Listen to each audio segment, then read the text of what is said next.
കേരള കോൺഗ്രസ് മനസ്സുള്ള കോട്ടയത്തിന്റെ മനസ്സിലെ പ്രധാനമന്ത്രി ആരാണ്? രാഹുലോ അതോ നരേന്ദ്രമോദിയോ? കോട്ടയത്ത് പലരും കണ്ണുവെക്കുന്നുണ്ട്, BDJS കണ്ണുവെക്കുന്നുണ്ട്. ഒരുപക്ഷെ ഈ സാധ്യത കൂടി മനസ്സറിഞ്ഞുകൊണ്ടാണോ എന്നത് നോക്കാം നമുക്ക്. ഓൺ സ്ക്രീൻ ആരാണ് കോട്ടയത്തെ സ്ഥാനാർത്ഥി സാധ്യത? ഇഞ്ചോടിഞ്ച് പോരാട്ടം നടക്കും. ഇഞ്ചോടിഞ്ച് എന്ന് പറഞ്ഞാൽ 1% വ്യത്യാസമേ ഉള്ളൂ. സഭകൾ 34 ആണ് രാഹുൽ ഗാന്ധി, 33 നരേന്ദ്രമോദി. കേവലം 1%. എക്സാക്ട് ആയിട്ട് പറയുകയാണെങ്കിൽ 1.1%. ഈ ക്രിസ്ത്യൻ മൈനോറിറ്റി വിഭാഗങ്ങൾക്കിടയിൽ BJP നടത്തിയ ഇലക്ഷൻ എഞ്ചിനീയറിംഗ് എന്നുള്ളത് ഏറെക്കുറെ ആ അർത്ഥത്തിൽ ഫലപ്രദമായി എന്ന് മാത്രമല്ല, മണിപ്പൂര് അത്ര കാര്യമായി ഏറ്റിട്ടില്ലെന്ന് മാത്രവുമല്ല, ഉണ്ണി ബാലകൃഷ്ണൻ നോക്കൂ, ഏറ്റവും ഒടുവിൽ സീറോ മലബാർ സഭയുടെ അധ്യക്ഷൻ തട്ടിൽ പോയിട്ട് തിരിച്ചു വന്ന് കേന്ദ്ര സർക്കാരിന് പൂർണ്ണ പിന്തുണയും വാഗ്ദാനം ചെയ്തു. ചേർത്തിരിക്കാവുന്ന ഒരു കണക്ക് കൂടി പറയട്ടെ.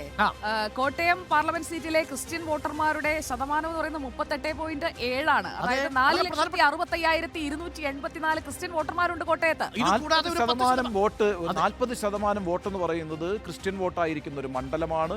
അത് വളരെ പ്രധാനമാണ്. പത്തനംതിട്ടയും അങ്ങനെ തന്നെയാണ്. 40% വോട്ടാണ് ക്രിസ്ത്യൻ വോട്ട് ബാങ്കിലുള്ളത്. അതുപോലെ തന്നെ ഹിന്ദു വോട്ട് ബാങ്ക് എന്ന് പറയുന്നത് 56.3%, 6,76,886 വോട്ടുകൾ. അതായത് പരമ്പരാഗതമായി കോൺഗ്രസിനോടൊപ്പം കേരള കോൺഗ്രസിനോടൊപ്പം അടിയുറച്ചു നിന്നിരിക്കുന്ന വോട്ട് ബാങ്കുകൾ ചെറുതായിട്ട് ഷിഫ്റ്റ് ചെയ്ത് തുടങ്ങിയിരിക്കുന്നു. ആ വോട്ട് ബാങ്കുകളിൽ കോട്ടകളിൽ വിള്ളൽ വീണിരിക്കുന്നു. അവിടെയാണ് ഇലക്ഷനിയറിംഗ് പ്രധാനപ്പെട്ടത്. നരേന്ദ്രമോദിയുമായി സഭാ മേലധ്യക്ഷന്മാർ ചർച്ച നടത്തുന്നത്. അവിടെ മണിപ്പൂരടക്കമുള്ള വിഷയങ്ങൾ മൈൽഡായ റെസ്പോൺസോട് കൂടി മാറുന്നുണ്ട്.